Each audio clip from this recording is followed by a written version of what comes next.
नागपुर में 43 लाख की बड़ी सेंधमारी चोरी का पुलिस ने पर्दाफाश किया है। कलमना पुलिस थाना क्षेत्र में हुई इस सनसनीखेज वारदात में पुलिस ने 4 आरोपियों को गिरफ्तार किया है, जबकि एक विधि संघर्षित बालक को भी हिरासत में लिया गया है। दरअसल 21 जनवरी 2026 को शिकायतकर्ता आमना मोहम्मद इकबाल अपने परिवार के साथ घर में ताला लगाकर बाहर गई थी। इसी दौरान अज्ञात चोरों ने सूने घर को निशाना बनाते हुए घर में घुसकर अलमारी का लॉकर तोड़ा और लाखों की कीमती सामान पर हाथ साफ कर दिया। जांच के दौरान पुलिस ने इस मामले में इरफान शमशाद अंसारी, 21 वर्षीय समीर निजाम अंसारी, 19 वर्षीय अनवर अजगर अली, 40 वर्षीय और प्रमोद मधुकर कावड़े, 57 वर्षीय को गिरफ्तार किया है। इसके अलावा एक नाबालिग को भी हिरासत में लिया गया है। आरोपियों के पास से बड़ी मात्रा में चोरी का सामान बरामद किया गया है, जिसमें सोने और चांदी के कई आभूषण, प्लेटिनियम की अंगूठी, 5,18,000 से ज्यादा नगद, विदेशी मुद्रा, मोबाइल फोन, काली एक्टिवा गाड़ी और 2 महंगी लग्जरी घड़ियां शामिल है। पुलिस ने आरोपियों से कुल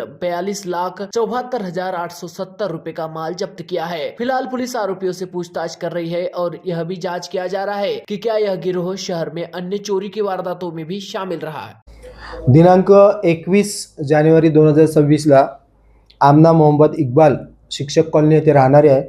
यांच्या घरी घरफोडी झाली होती आणि घरफोडी दरम्यान त्यांच्या घरातील कपाटाचे लॉकर तोडून मोठ्या प्रमाणात सोन्या चांदीचे दागिने, महागडी घड्याळे आणि त्यांचे एक 2 व्हीलर दुचाकी असा एकूण 43 लाख रुपयाचा मुद्देमाल चोरीस गेलेला होता आणि त्यावरून पोलीस स्टेशनला गुन्हा नोंद करण्यात आलेला होता. एकूणच मोठी घरफोडी असल्याने झोन 5 चे माननीय पोलीस उपायुक्त श्री निकेतन कदम साहेब यांनी पोलीस स्टेशनला तसेच घटनास्थळाला भेट देऊन आमची टीमला व्यवस्थित मार्गदर्शन केले आणि एक स्पेशल टीम या गुन्ह्यासाठी पोलीस उपनिरीक्षक रामलोड आणि त्यांच्यासोबत त्यांचे पोलीस हवालदार प्रदीप पवार, मंगेश लोही, रविकुमार शाहू, संतोष पांडे, अनिल जाधव आणि प्रफुल्ल गोहोकार अशा अंमलदार आणि आमचे तपास पथक प्रमुख श्री रामलोड साहेब यांच्या नेतृत्वात माननीय पोलीस उपायुक्त श्री निकेतन कदम यांनी एक टीम तयार केली आणि त्या टीमला त्यांनी वेळोवेळी मार्गदर्शन केलं, तपासाची दिशा दिली आणि त्यावरून आमच्या टीमने जवळपास परिसरातील 150 ते 200 CCTV कॅमेरे तपासले.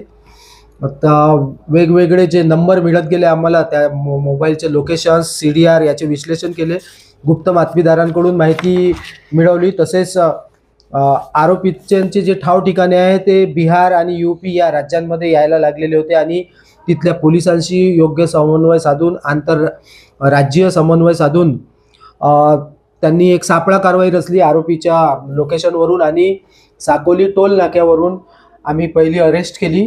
मुख्य आरोपी याला आम्ही अरेस्ट केलं आणि त्याचा PCR घेऊन इतर त्याचे साथीदार आरोपींना सुद्धा अटक केली आणि सर्व आरोपितांचा PCR घेऊन या गुन्ह्यात चोरीस गेलेले सोन्या चांदीचे दागिने, जवळपास 34 तोडे सोन्याचे दागिने, चांदीचे दागिने, प्लॅटिनमचे दागिने, फॉरेन करन्सी, रोख रक्कम 5,18,280 रुपये, इलेक्ट्रॉनिक वस्तू, मोबाईल्स, तसेच चोरीस गेलेले दुचाकी वाहन आणि लक्झरी काही वस्तू होत्या, रोलेक्स आणि रॅडो कंपनीच्या घड्याळी होत्या. त्या घड्याळी असा एकूण 42,74,870 रुपयाचा मुद्देमाल आरोपितांच्या ताब्यातून जप्त करण्यात आलेला आहे आणि जवळपास चोरीस गेलेल्या मुद्देमालापैकी 80% मुद्देमाल आम्ही आतापर्यंत रिकव्हर केलेला आहे. यात एकूण 5 आरोपी आम्ही केले. त्यामध्ये 3 चोरी करणारे जे आरोपी होते त्यात इरफान शमशाद अंसारी, राहणार भांडेवाडी, समीर निजाम अंसारी, राहणार राणी सती सोसायटी, शंकरजीचे मंदिर मागे पारडी, एक विधी संघर्षित बालक होता आणि 2 सोनार, अनवर अजगर अली आणि प्रमोद कावडे यांना सुद्धा आम्ही नमूद गुन्ह्यात आरोपी केलेले आहे.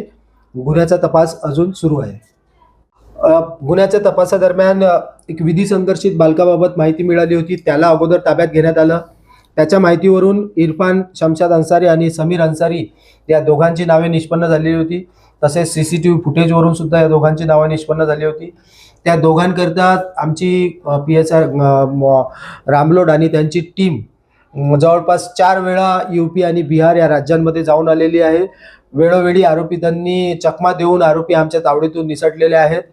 असंच एके दिवशी त्यांची माहिती मिळाल्यानंतर आरोपी इरफान शमशाद अन्सारी याला साकोली येथे सापळा रचून सर्व ट्रॅव्हल्स चेक करीत असताना एका ट्रॅव्हल्समध्ये तो मिळाला आणि त्यानंतर संपूर्ण तपासाला एक दिशा मिळाली. आरोपी इरफान शमशाद अन्सारी आणि समीर निजाम अन्सारी या दोघेही रेकॉर्डवरचे आरोपी आहे. यांच्यावर यापूर्वी सुद्धा घरफोडीचे गुन्हे दाखल आहेत. त्यांचं मोडस म्हणजे हेच की चोरी करण्याच्या सवयीचे आहेत. त्या दिवशी फिर्यादी रात्री दरम्यान घराला लॉक लागले असताना यांनी ती घरफोडी केल्याचे निष्पन्न झालेले आहे. सदरची आरोपी समीर आणि इरफान हे दोघंही रेकॉर्डवरचे गुन्हेगार आहेत. आरोपींची मोडस अशी होती की त्यांच्यासोबत एक विधर संघर्षित बालक असायचा. त्या बालकाकडून ते अगोदर बंद घरांची रेकी करतात. नमूद गुन्ह्यात चोरी केलेल्या मुद्देमालापैकी जवळपास 80% मुद्देमाल रिकव्हर करण्यात आलेला आहे. सदरची कारवाई हे माननीय पोलीस आयुक्त डॉक्टर श्री रवींद्र कुमार सिंगल सर, तसेच joint CP Shri Reddy sir, आमचे south region sir Shri Shivaji Rathod sir, आमचे झोन 5चे DCP श्री निकेतन कदम सर, आमचे ACP कळमना विभाग श्री रोहित ओवाळ सर यांचे मार्गदर्शनात आमचे सेकंड PI गणेश धुमाळ आणि तपास पथक प्रमुख सपोनी मुसळे, उपनी संतोष कुमार रामलोड आणि तपास पथकातील संपूर्ण अंमलदार यांच्या मार्गदर्शनात यांच्या नेतृत्वात करण्यात आलेली आहे.